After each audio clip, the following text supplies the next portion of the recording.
Je m'appelle Alexandre Landinaf. J'ai 23 ans, je suis mauricien.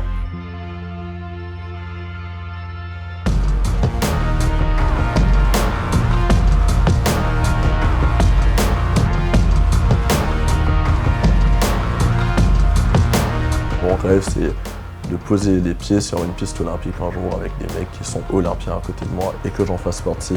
Ça, c'est mon plus grand rêve.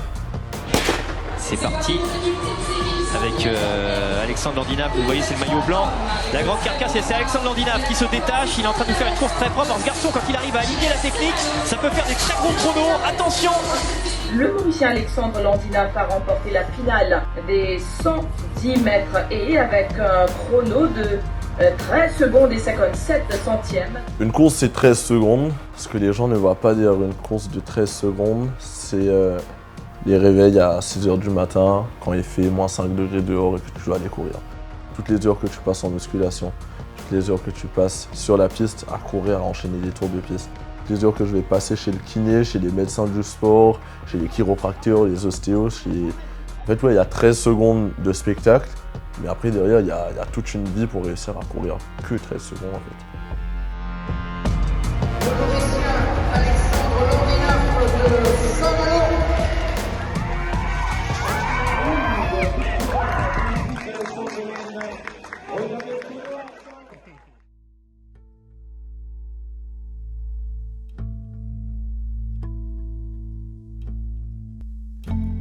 J'ai grandi à Bédou-Jumbo pendant 9 ans de ma vie. Avec ma mère et mon père, avec ma grande sœur aussi, Béatrice.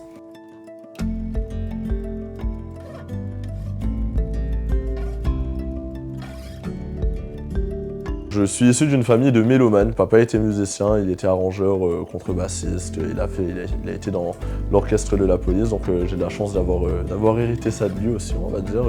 Je gratouille un peu des cordes, donc ça reste un lien aussi qu'on a tous les deux.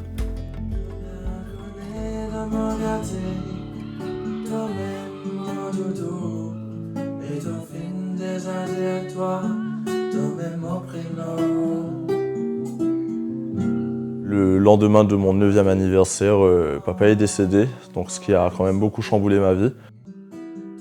Je suis sûr qu'il veille sur moi dans. Ensuite, j'ai voulu poursuivre des études en art du spectacle, parcours théâtral à l'université de Rennes 2 en France.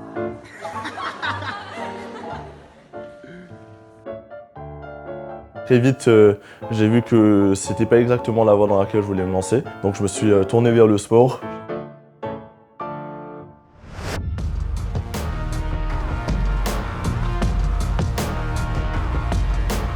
Avant d'arriver en France, j'aimais beaucoup courir déjà de base et j'avais des grosses qualités en saut en hauteur.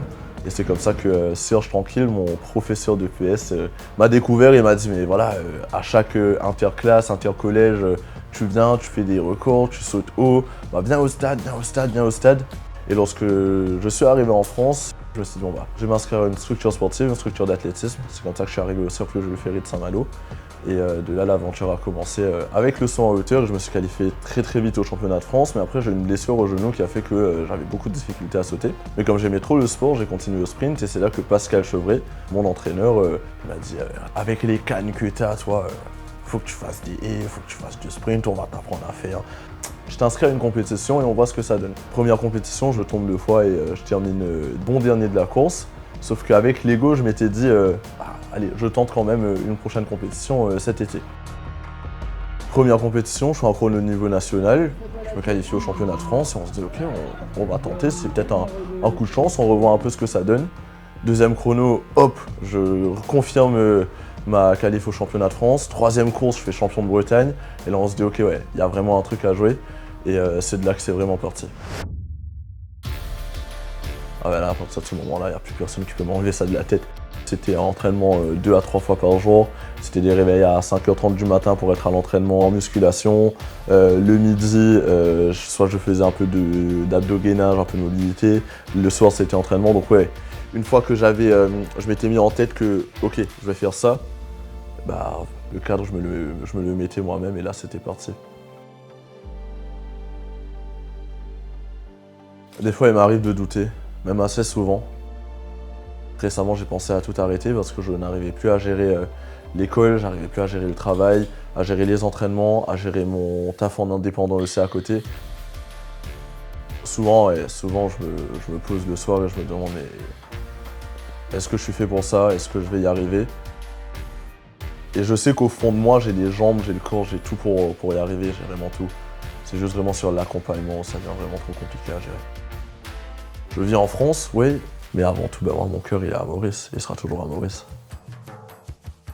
Avant le départ de la course, j'ai des musiques, j'ai des Sega qui passent en tête. Si vous me voyez sur un terrain d'échauffement et que je danse, vous savez déjà que, en fait, si je suis là, c'est aussi parce que je vais représenter Maurice ou un petit truc comme ça. Il y aura toujours un lien avec ça. Donc, quand je représente Maurice en compétition, c'est la fierté d'une vie. Je te dis, papa et maman, ils ont créé ça.